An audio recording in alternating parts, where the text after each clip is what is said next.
নমস্কাৰ। আজি নতুন ভিডিঅ' এটালৈ মই স্বাগতম জনাইছোঁ আটাইকে।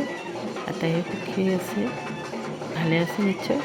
আজি আমাৰ বাইহাটা চাৰিআলি শতদল সাহিত্য সভাৰ অষ্টবিংশতিতম সাহিত্য সভাৰ অধিৱেশন। সেই অধিৱেশনৰ আজি আমাৰ নতুন সভাপতি শ্ৰী কৃষ্ণকান্ত কলিতা দেৱক সন্মুখত লৈ শোভাযাত্ৰা এতিয়া আৰম্ভ হ'ব। লাইব্ৰেৰীৰ পৰা যিটো শোভাযাত্ৰা যাব অধিৱেশনস্থলীলৈ, সেই অধিৱেশন হ'ব ক্ষুদ্ৰ পলহা। গতিকে আমি আটাই সাজু হৈছোঁ। এয়া দেখিছেনে কেনেকৈ শিল্পীসকল আহিছে। সকলো বাইহাটা চাৰিআলিৰ পুৰুষ মহিলা সামাজিক সংগঠন, নৃত্যশিল্পীৰ দল, ঝুমুৰ, এয়া হৈছে বাগৰুম্বা, তাৰপিছতে বিহু, গোটেইবিলাকে আহি আমি লাইব্ৰেৰীত সমবেত হৈছোঁহি। আৰু কাৰণ লাইব্ৰেৰীতে আমাৰ উদ্বোধনীটো অনুষ্ঠানটো হ'ব, শোভাযাত্ৰা উদ্বোধনী কৰিব। গতিকে আমি সকলো ইয়াতে সমবেত হৈছোঁ আৰু সেয়া কাম আৰম্ভ হৈছে। আমাৰ যিসকল আগৰ সভাপতি আছিলে সেই আটাই সকলোকে শোভাযাত্ৰাত অংশগ্ৰহণ কৰিবৰ বাবে আমন্ত্ৰণ জনাইছিলে। গতিকে ময়ো আছিলোঁ সভাপতি, সেয়ে মোকো আমন্ত্ৰণ জনাইছে এই শোভাযাত্ৰাত অংশগ্ৰহণ কৰিবৰ বাবে। আমাৰ যিসকল বয়োজ্যেষ্ঠ আছিল তেখেতসকল বহুত সুস্থ হৈছে, তথাপিও আহিছে আজি, সেইকাৰণে খুব ভাল লাগিছে। আহিছে ফুলেশ্বৰ ধিন্দা, তেখেতে যদিও অসুস্থ তথাপিও আহিছে, সেইকাৰণে বৰ ভাল লাগিছে। গজেন কাকতি দাদাৰো সুখ হৈ আছে, গজেন কাকতি দাদাও আহিছে। আৰু আহিছে আমাৰ হুছেইন আলী খণ্ডকৰ দাদা, বহুতেই অসুস্থ তথাপি যে আহিছে। এয়া হুছেইন আলী খণ্ডকৰ দাদা এটা সময়ত কিমান যে কাম কৰিছিল সাহিত্য সভাৰ বাবে, আৰু সাহিত্য সভাৰ সভাপতিও আছিল। আৰু খুব মানে আৰু এয়া মদন দা আহিছে উদ্বোধন কৰিব বাবে। হুছেইন দাই খুব ধুনীয়াকৈ কামবিলাক কৰিছিল, মানে আনন্দ মুখেৰে মানে মানুহজনে গোটেই কামবিলাক কৰিছে, সকলোকে ধুনীয়াকৈ কৰিছে, মনত পৰে আজি। কৃষ্ণকান্ত কলিতা, সকলো সংগঠনে আহি গামোচা পিন্ধাইছে আৰু আনন্দ গোটেইবিলাক আহিছে কাৰণে আজি খুব ভাল লাগিছে। অৱশ্যে পূৰ্বৰ সভাপতিসকলেও কৰিবলৈ পাই অনুভৱ কৰিছোঁ। ফুলেশ্বৰ ধিন্দা পিছতেই শোভাযাত্ৰাটো আৰম্ভ কৰা হ'ব। এয়া আমাৰ লাইব্ৰেৰী, আৰু লাইব্ৰেৰীত আহি গোটেইবিলাক আহি বহিছেহি। চিৰাজ দাও কিছু সুস্থ হৈছে, তথাপিও শিল্পী হয় আৰু খুব অংশগ্ৰহণ কৰে সকলো কামতে। আচলতে এনেকৈ অংশগ্ৰহণ কৰি থাকিলে বা ৰাইজৰ লগত থাকিলে নিজৰ দুখবিলাকো পাহৰা যায়। এই হুছেইন দাৰ কথা পাহৰিব নোৱাৰোঁ। ইমান ধুনীয়া আছিল ডেকা কালতে। সকলোৱে এদিন মানে এনেকৈ কৰিব নোৱাৰা হৈ যাব লাগিব, কিন্তু কিমান যে দুখ লাগে নহয়। এজন কৰ্মঠ মানুহে যেতিয়া অক্ষম হৈ যায়, সঁচাকেই দুখ লাগে। এয়া কৃষ্ণমী বিপিন গামোচা বান্ধিছে, লগতে সকলো সংগঠন যিমান আমাৰ বাইহাটা চাৰিআলিত আছে। আৰু মৰমতে আমাৰ কমনুন লেখিকা সমাৰোহ সমিতিৰ পৰাও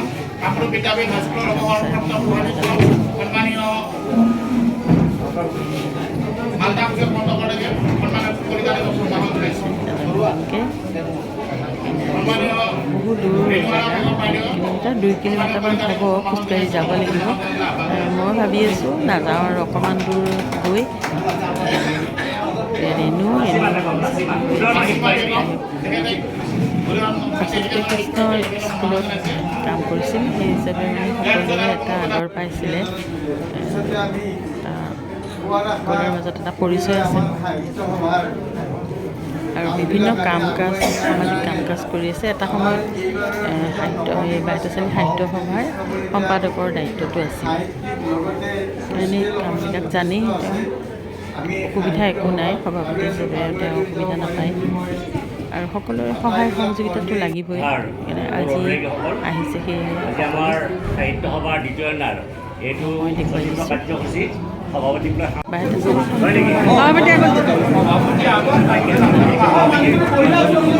এখন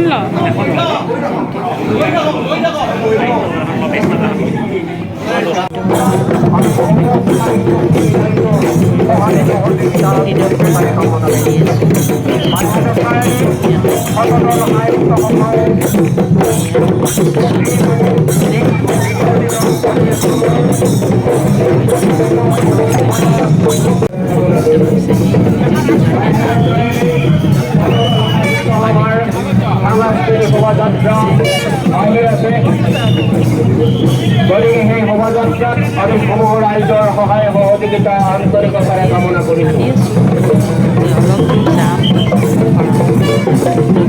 বাইহাটা চাৰিআলি সাহিত্য সভা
প্ৰত্যেকৰে এই এটা খুব নাজানো পাইছে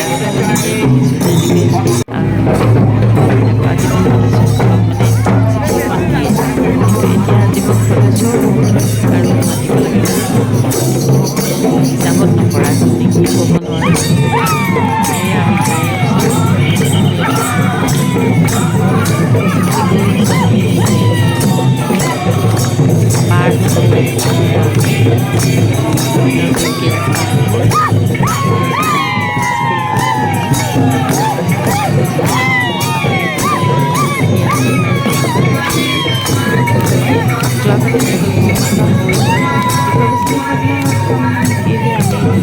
সদায় আহোঁ মই নাথাকে নাথাকোঁ ৰাতি হ'লেও আহোঁ কিন্তু মই আজিকালি ৰাতি ভাত নাখাওঁ সেইকাৰণে ভাত নাখালেও বেয়া পায় আৰু এটা কথা মই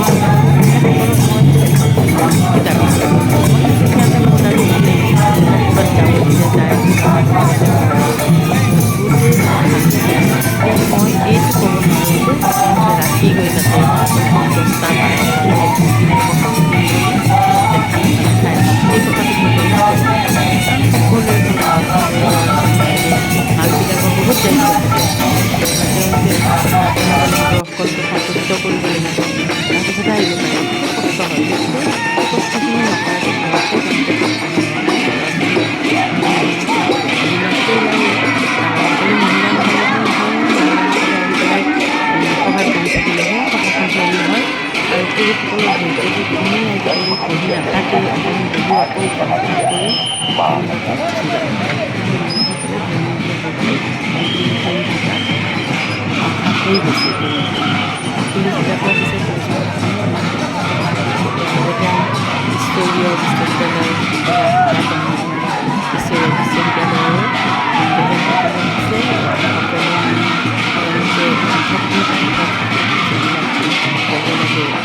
আপনি দিলে আপনাৰ কোনো বেশি আপনাৰ কথা ভালো নাই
শিল্পীসকলে নিজে নিজে নিজৰ নৃত্য পৰিৱেশন কৰি আছে। আৰু চিৰচেনী সমবেত সংগীতত অংশগ্ৰহণ কৰা সকলো শিল্পীলৈ বা এনাচাৰ্য পদদল সাহিত্য সভাৰ আদৰণি সমিতি অধিৱেশনৰ মঞ্চত বহিব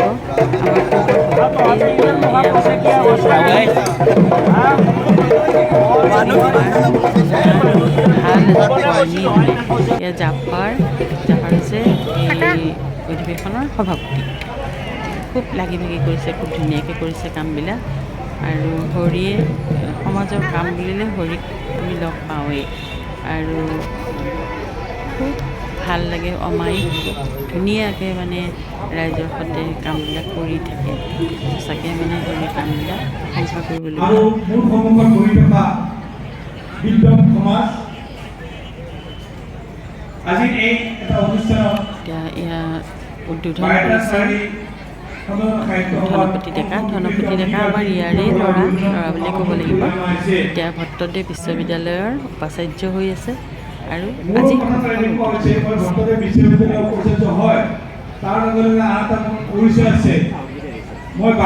আৰম্ভ হৈছিল আৰু ভাৰতবৰ্ষৰ ক্ষুদ্ৰ ক্ষুদ্ৰ ৰজাবিলাকৰ মাজত তাৰপিছতে আহিছে ডক্টৰ নন্দন সিং বৰকলা।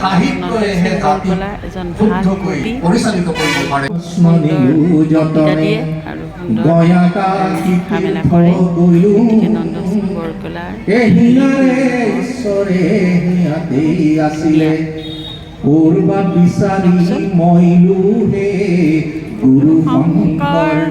গুৰু শংকৰ বেজবৰুৱাদেৱে এই মাটিত জীৱনৰ বীজ আছে, সভ্যতাৰ বীজ আছে।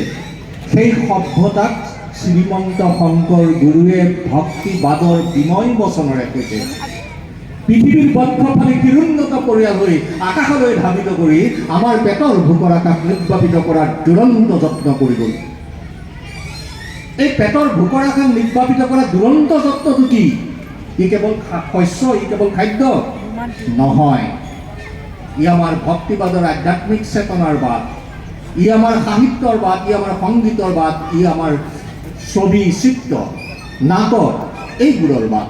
মই শতাধিকতকৈ বেছি সভাত ভাষণ দিবলৈ যাওঁ, অসম সাহিত্য সভাৰ কথা ক'বলৈ যাওঁ। মই অসম সাহিত্য সভাৰ আজিৰ পৰা প্ৰায় 30 বছৰ আগতেই আজীৱন সদস্য পদ গ্ৰহণ কৰিছোঁ। 15 বছৰমান আগলৈকে অসম সাহিত্য সভাই আজীৱন সদস্যসকলক এখন পত্ৰ দিয়ে অধিৱেশনত যাবৰ বাবে। 15 বছৰমান হ'ল, আজি তাৰিখলৈকে মই তেনে কোনো পত্ৰ নাপাওঁ। মোৰ কেতিয়াবা নিজকে বৰ আচৰিত লাগে, মই নিজে বৰ হতাশাত ভুগোঁ যে যিজন মানুহে সদিয়াৰ পৰা ধুবুৰীলৈকে বছৰত 100খনতকৈ অধিক শাখা সাহিত্য সভা, জিলা সাহিত্য সভা, আঞ্চলিক সাহিত্য সভাত অসম সাহিত্য সভাৰ জাতীয় জীৱনৰ জাতীয় চৰিত্ৰৰ বিষয়ে বক্তৃতা দিবলৈ যায়, সেই মানুহজনক সৌজন্যতাৰ খাতিৰত এখন পত্ৰ নিদিয়ে। এইটো অসম সাহিত্য সভাই যিমান সোনকালে পাৰি শুধৰাই ল'ব পাৰিলে জাতীয় জীৱনৰ মেৰুদণ্ডত গোট খোৱা বলিমামৰবোৰ দূৰ হ'ব। এইটো মোৰ বিনয় অনুৰোধ। মই মোক বুলি কোৱা নাই, এনেকুৱা অনেক মানুহক তেওঁলোকে নিমন্ত্ৰণ নজনায়। দ্বিতীয় কথাটো হৈছে, মই আপোনালোকক অনুৰোধ কৰিম, চিৰচেনেহী মোৰ ভাষা জননী মিত্ৰদেৱ মহন্তদেৱে লিখা এই গীতটো ই কেতিয়াও একক কণ্ঠত গোৱা নহয়। এই গীতটো সদায় সমবেত কণ্ঠত গোৱা হয়। আৰু এই গীতটো কেৱল অসম সাহিত্য সভাৰ শাখা, জিলা, আঞ্চলিক মূল এইবিলাকৰ সভাতে এই গীতটো গোৱা হয়। এইবাৰ মই দেখিছোঁ যে একক কণ্ঠত সেই গীতটো গোৱা হৈছে। মই নাজানো, মই যিমানখিনিলৈকে পঢ়া শুনা কৰিছোঁ, মোৰ দৃষ্টিত যিমানখিনিলৈকে আছে, মই গৱেষণা কৰি যিখিনি কথা গম পাইছোঁ, এই কথাখিনি মই জানো যে এইটো মোৰ ভুল হ'ব পাৰে, মোৰ গৱেষণাৰ গতিপথ ভুল হ'ব পাৰে, কিন্তু মোৰ একেবাৰে সূক্ষ্ম সাধাৰণ জ্ঞানখিনিৰ সৈতে মই জানো যে এই গীতটো সমবেত কণ্ঠতে গোৱা হয়। সমবেত কণ্ঠত গালেই আমাৰ ৰূপটো সমতলৰ গতিৰে যায়। অসম সাহিত্য সভা এজন ব্যক্তি বিশেষৰ নহয়, অসম সাহিত্য সভাসমূহ অসমীয়া জাতীয় জীৱনৰ শক্তি। এক দ্বিতীয় কথাটো হৈছে যে আজি ইয়াত অসম সাহিত্য সভাৰ ব্যক্তি বিশেষ বহি আছে, আপোনালোকে মোক ক্ষমা কৰিব, মই কেইটামান কথা নক'লে নোৱাৰোঁ। কাৰণ মই ভালটোক ভাল, বেয়াটোক বেয়া, অৱশ্যে আছিল যদি হেঁতেন এনে এই বঁটা আগবঢ়াইছে বাইহাটা চাৰিআলি সাহিত্য সভাৰ প্ৰাক্তন সভাপতি ভৱেশ ডেকা আৰু বাইহাটা চাৰিআলি অঞ্চলৰ বিশিষ্ট সমাজকৰ্মী অংকুৰ দাসে আমি বঁটাদাতা দুয়োগৰাকীলৈ এই সুযোগতে ধন্যবাদ জ্ঞাপন কৰিছোঁ। এটা দিছে দৈৱশক্তি ডেকা দেৱলৈ আগবঢ়োৱা হৈছে। তেখেতেও সমাজ জীৱনৰ বাবে বহুতো অৱদান আগবঢ়াইছে আৰু তেখেতৰ আমি এখন সম্বৰ্ধনা পত্ৰ যুগুত কৰি উলিয়াইছিলোঁ। ছোৱালী যি আৰু তাৰ আগতে আমি গৌৰৱ বঁটাৰ যিটো মূল হেৰি প্ৰস্তুত কৰা হৈছে সেইটো প্ৰদান কৰিবলৈ আহ্বান জনাইছোঁ আৰু সম্বৰ্ধনা পত্ৰখন মই প্ৰদান কৰা চাৰিআলি হাইস্কুলৰ প্ৰতিষ্ঠাপক বাইহাটা চাৰিআলি সমাজ কল্যাণ সমিতিৰ প্ৰতিষ্ঠাপক সম্পাদক প্ৰাক্তন কাউন্সিলাৰৰ উপৰিও আপুনি আমাৰ বৃহত্তৰ অঞ্চলত এগৰাকী কৃতি শিক্ষক হিচাপে তেখেতে প্ৰথম স্থান পাইছে। আমি তেখেতক পিছৰ পৰ্যায়ত আকৌ আহ্বান জনাম।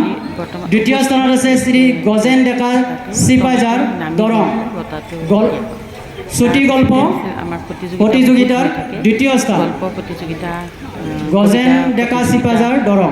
তৃতীয় স্থানত আছে প্ৰতিভা প্ৰতিযোগিতা অমূল্য বৰুৱা সোঁৱৰণী কবিতা প্ৰতিযোগিতা অমূল্য বৰুৱা সোঁৱৰণীটো মোৰ ইয়াৰ পিছত দেউতাৰ নাম অমূল্য বৰুৱা সৰণী কবিতা প্ৰতিযোগিতা। সেই বঁটাটো এই প্ৰতিযোগিতা সদৌ অসম ভিত্তিত অনুষ্ঠিত হৈছিল। ফটো পাইছে ইয়াত তেখেতে হৈছে যোৰহাটৰ পৰা প্ৰথম স্থান পাইছে ডক্টৰ দেৱেন্দ্ৰনাথ শইকীয়া। ইতিমধ্যে আপোনালোকে গম পাইছে চুটি গল্প তাৰপিছতে নগাঁৱৰ এইজন তেখেত হৈছে যোৰহাটৰ পৰা প্ৰথম আমি স্মৃতি ডেকাক মঞ্চত বিচাৰিছোঁ আৰু চিপাঝাৰ আৰু সম্পাদনা সমিতি যিগৰাকী